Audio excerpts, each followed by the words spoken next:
We're going to model the phases of the moon using activity right here. On this side of your sheet is the sun, and so we will always hold the moon, so the bright side, which will be the one that is colored light, is always facing the sunlight. We have the earth right here, and then you will notice you have some spots here, and this is what you're going to draw your perspective from earth is when you look at the moon. So what we're going to do is we're going to start with the new moon. And so if you look right here, you'll notice you have the sunlight here, and the earth is right here, and the moon is here. Now the secret to doing this activity is always turning it so that you're looking from earth to the moon. So you're going to line your eye up so your eye is looking from the earth to the moon, and the sunlit side is always facing the sun. So in this case, if you looked out from here to here at the moon, you would see all black because it's the other side that is lit up. And we call that the new moon. So on your diagram, what you would do is you would take, this is our view. Okay, so this right here is our view from Earth. And you're going to show me what you just saw. And we just saw that the moon is all black. So we're going to color that in and make it completely black. And I already told you it's called a new moon. Okay, I'm going to do one more with you. I'll do the next one here.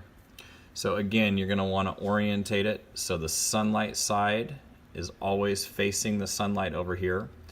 But this is not our perspective from Earth. So to get our perspective, we need to turn this so we are looking from Earth. So I have the sunlit side right here.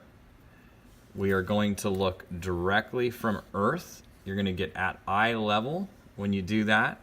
And from eye level, I see a slight white sliver on the right side. That's called a crescent.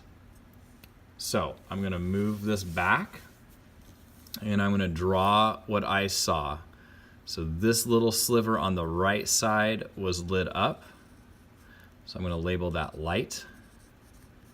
And then I'm going to shade in this part, which is the black part of the moon. So looking at the night sky, I would just see a crescent. And if you watched the video before or were in class and learned, you know that when the moon is going to get bigger, we have a word that we say, we call that waxing. And since that's a crescent, we would call that waxing crescent. Okay. All right, you're going to do that for all of these around here. Don't forget to always look from Earth and then turn your paper back and draw what you see. And I hope that helps. This is the makeup part if you were absent for the activity. You could simply do this with coloring any kind of ball, ping pong ball, golf ball, half black, half white for the makeup work. What I'm going to do real quick is, in the previous video you saw that I colored these based on the way they were. And in this one, I'll just continue going around and you can draw your perspective. So in the first one, or this one up here, we have this facing the sunlight, and that would be our perspective. The right side would be lit up, and the left side would be black. So you would draw that in your space here with this part shaded in and this part light, and we would call that the first quarter.